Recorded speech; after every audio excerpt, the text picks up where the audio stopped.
Hey guys, Filmsuit here.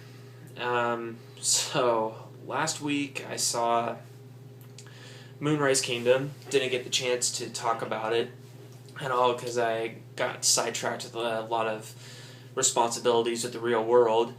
But yeah, so Moonrise Kingdom, let me just say, it's Wes Anderson's new movie, and it's about these two kids in the 1960s. One runs away from a Boy Scouts camp, the other runs away from her home, and they decide to live together and become a married couple.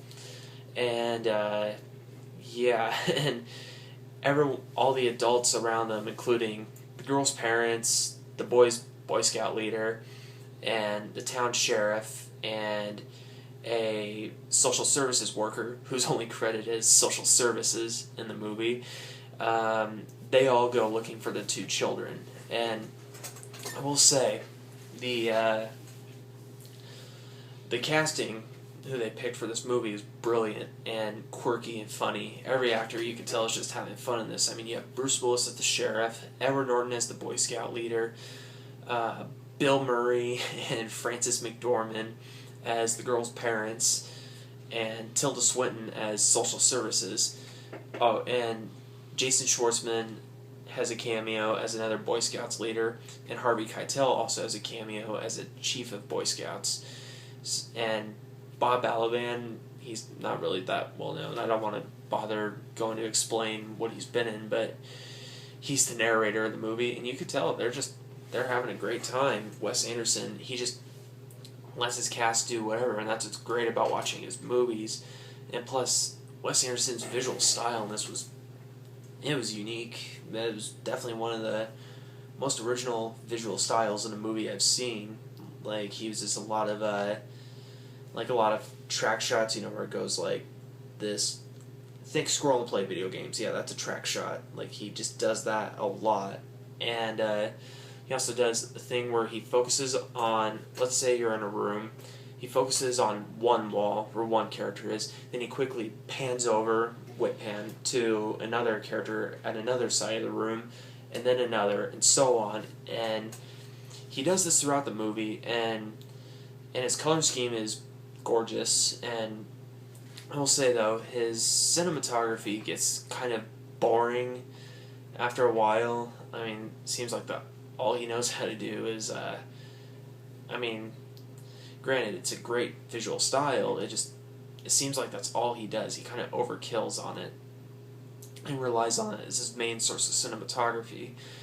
And I will say, storyline, okay, this movie is kind of ballsy because, what it shows these two kids do. I mean, they get into a really morbid melee-style fight with all these Boy Scout kids.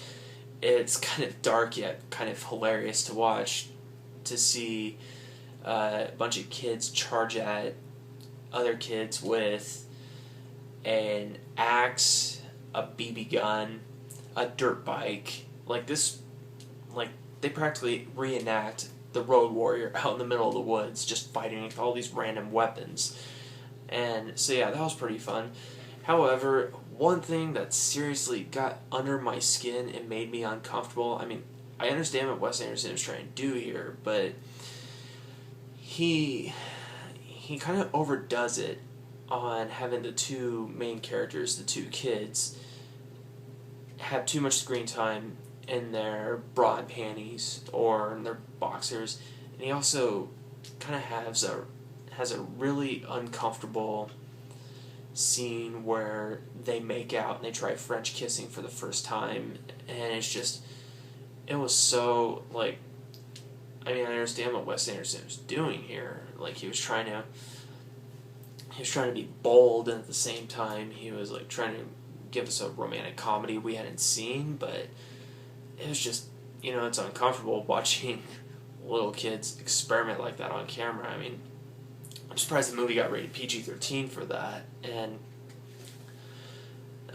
that's not my only complaint. It also, like I said, cinematography was not kind of boring after a while, and the fact that, let's see here, yeah, just cinematography, that awkward makeout scene, and yeah, just the movie didn't seem to keep me engaged enough. It didn't really have too much of Wes Anderson's signature quirky humor like he did in The Royal Tenenbaums and Rushmore and Fantastic Mr. Fox.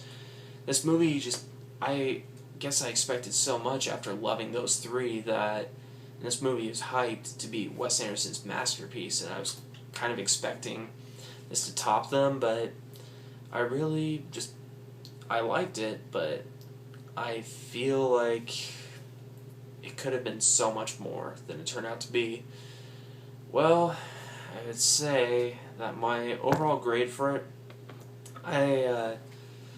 now, Wes Anderson fans, you're going to probably think this is an outrage for, maybe say I'm not being so generous, but I give this movie a 3 out of 5, which means I liked it.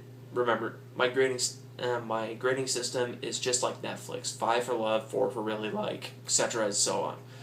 So yeah, and yeah, on the Filmsuit, tune in later for my quick reviews of some movies that are new to video, such as Contraband and Haywire.